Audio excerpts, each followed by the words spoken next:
हरी बंसी कटने गया सी खटके ले आंदी खाल ओ भंगड़ा ता सजदा जे भागे केजरीवाल।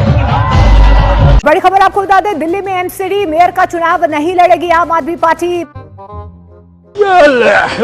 अरविंद केजरीवाल का हाल आजकल उस मधुमक्खी की तरह हो गया है जो जहां मीठा मिलने की संभावना लगे वहां भिनभिनाते हुए पहुंच जाती है और जहां का मीठा खा लेती है वहां से निकल जाती है। तो दोस्तों, दरअसल मैंने यहाँ केजरीवाल जी की तुलना मधुमक्खी से इसलिए की क्योंकि देखिए कैसे हाल फिलहाल दिल्ली के मेयर इलेक्शंस में आम आदमी पार्टी ने अपना कैंडिडेट ही खड़ा करने से मना कर दिया। मतलब एक समय पर इन्हीं की पार्टी की आतिशी मार्लेना ने कहा था, प्रधानमंत्री नरेंद्र मोदी जी को अगर पूरे देश में, पूरे विपक्ष में किसी एक नेता से डर लगता है तो वो अरविंद केजरीवाल जी से डर लगता है। okay. अभी बदत है भाई, अभी बदत है। बड़ी खबर आपको बता दें, दिल्ली में एमसीडी मेयर का चुनाव नहीं लड़ेगी आम आदमी पार्टी। बड़ी खबर आपको बता दें, आम आदमी पार्टी डिप्टी मेयर का चुनाव भी नहीं लड़ेगी। अब बोल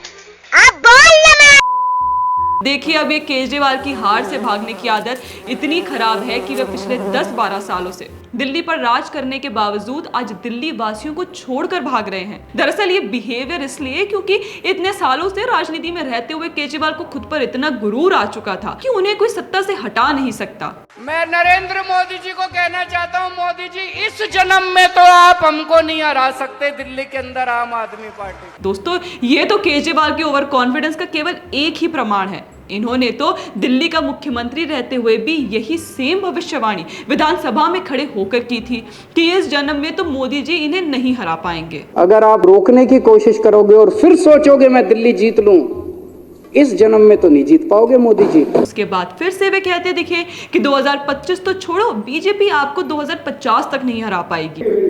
2025 तो छोड़ो, 2050 का चुनाव भी दिल्ली में नहीं जीत पाओगे, यही आवाज है। पर फिर जब दिल्ली चुनाव में अरविंद केजरीवाल को भाजपा से बुरी हार का सामना करके दिल्ली की कुर्सी छोड़नी पड़ी तो उन्हें इस बात का काफी गहरा सदमा लगा और अब लगता है जैसे वे चुनाव के नाम से ही डरने लगे हैं। और शायद यही कारण है कि दिल्ली में होने जा रहे मेयर के चुनाव में तो आम आदमी पार्टी ने अपना कैंडिडेट ही खड़ा करने से मना कर दिया। मतलब दोस्तों, आप सोचिए कि अभी तक केजरीवाल जो अपनी टूल किट द्वारा इतनी कोजी एटमॉस्फेयर मिल रहा था जहां उनको केवल यही बताया जाता था कि वे बस जीतेंगे ही, कभी हारेंगे नहीं, वे सालों तक दिल्ली पर राज करेंगे। और यही बात उनके भीतर यह कॉन्फिडेंस पैदा करती थी जिसके कारण वे चैलेंज करते फिरते थे कि कोई उन्हें हरा नहीं सकेगा।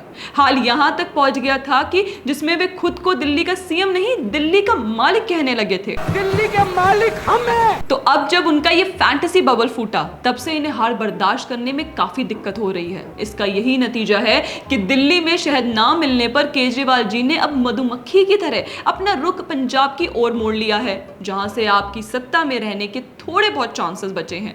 पर पंजाब की जनता भी अब केजरीवाल के दिल्ली मॉडल फेल होने के बाद ये तो समझ गई है कि पंजाब को भगवंत मान द्वारा लोगों को दिए जा रहे वादे भी खोखले ही हैं, क्योंकि पंजाब को नशा मुक्त और बिजली कट से राहत देने के बजाय पंजाब के मुख्यमंत्री तो केजरीवाल की बेटी की शादी में नाच गाने में ज्यादा व्यस्त हैं। और अब केजरीवाल ने भी दिल्ली को पूरे तरीके से त्याग दिया है। मतलब आम आदमी पार्टी अब दिल्ली में एक स्ट्रॉन्ग ऑपोजिशन की भूमिका तक ढंग से निभाने में असफल दिखाई दे रही है। तो सोचिए पंजाब की सरकार ये कैसे ही चलाएंगे। बाकी अगर आपको हमारा कंटेंट पसंद आए तो हमें लाइक, शेयर, सब्सक्राइब करना ना भूलें। धन्यवाद।